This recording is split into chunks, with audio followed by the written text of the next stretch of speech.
बच्चों के लिए उसका सेकंड रूम उसका स्कूल कहलाता है, जहां हम सेफ फील करते हैं। लेकिन तब क्या होगा जब हम वहां भी सेफ ना हो? ऐसा ही कुछ हुआ था 16 साल की लड़की रिया के साथ।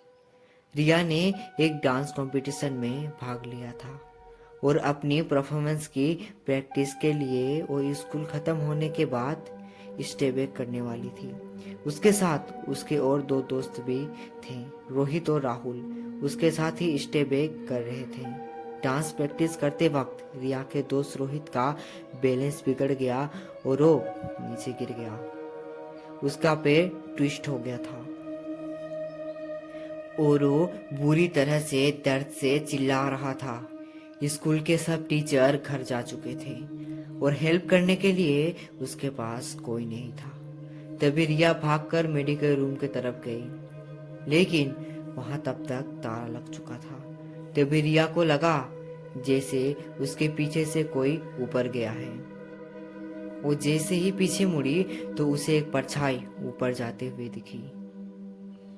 रिया को लगा कि शायद स्कूल स्टाफ में से कोई तो अभी भी स्कूल में है और इसलिए रिया उसे देखने के लिए उसके पीछे पीछे भागी। रिया स्कूल के थर्ड फ्लोर में आ चुकी थी।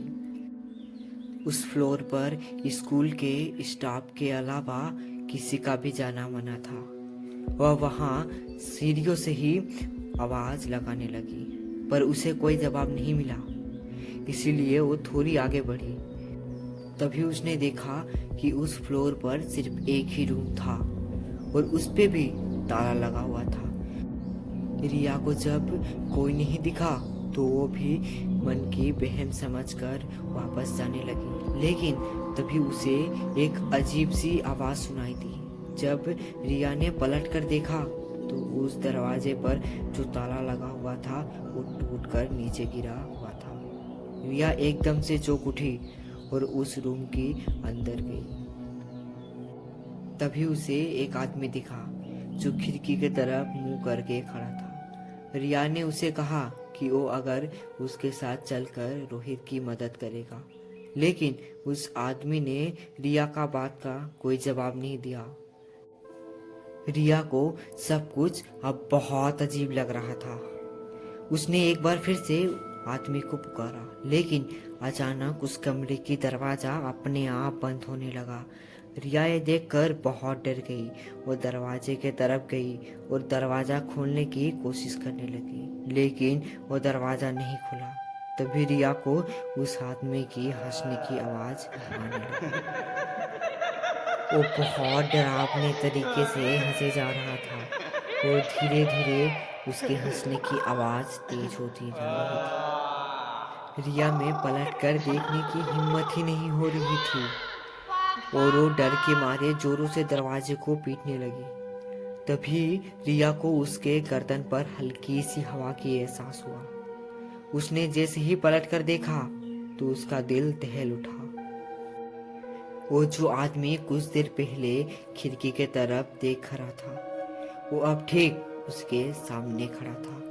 उसके चेहरे पर एक अजीब हंसी थी जो रिया को बहुत डरावनी लग रही थी, और वो कोई इंसान नहीं बल्कि भूत था।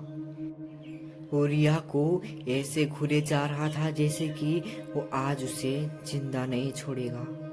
वो रिया को पकड़ लिया और अपने तरफ खींच लिया।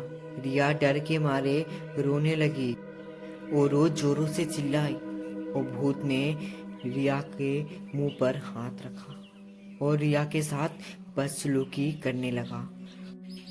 और उधर राहुल रिया को ढूंढते हुए स्कूल के गार्ड को लेकर थर्ड फ्लोर पर पहुंचा, जहां उसे रिया की चीख सुनाई दी। वो जल्दी से उस कमरे के तरफ गए और तब उन्होंने देखा कि रिया जमीन पर बैठी रो रही थी और उसके आसपास कोई भी नहीं है। उसकी शर्ट ऊपर से फटी हुई थी और उसके चेहरे पर चोट के निशान थे। उसने उसे अपने साथ हुए सारे किस्से बताए। रिया के साथ हुए किस्से को सुनकर स्कूल गार्ड का चेहरा एकदम पीला पड़ गया। उसने रिया और उसके दोस्तों को बताया कि कुछ साल पहले स्कूल पर एक सफाई कर्मचारी काम करता था।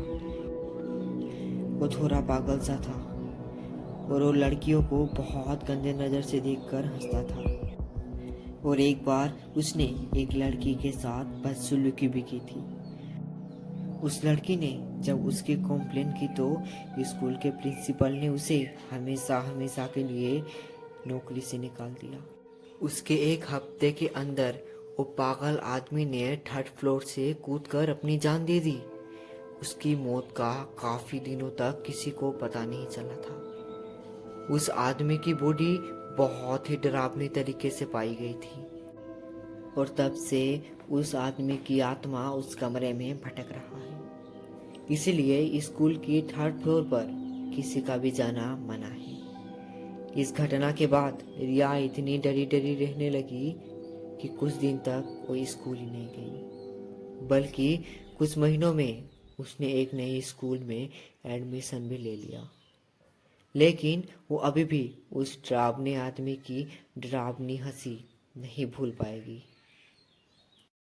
अगर आपको हमारी ये कहानी अच्छी लगी तो हमारे चैनल ब्लैक व्हील को आप ज़रूर सब्सक्राइब करें और हाँ, बेल आइकन को ज़रूर से प्रेस करें।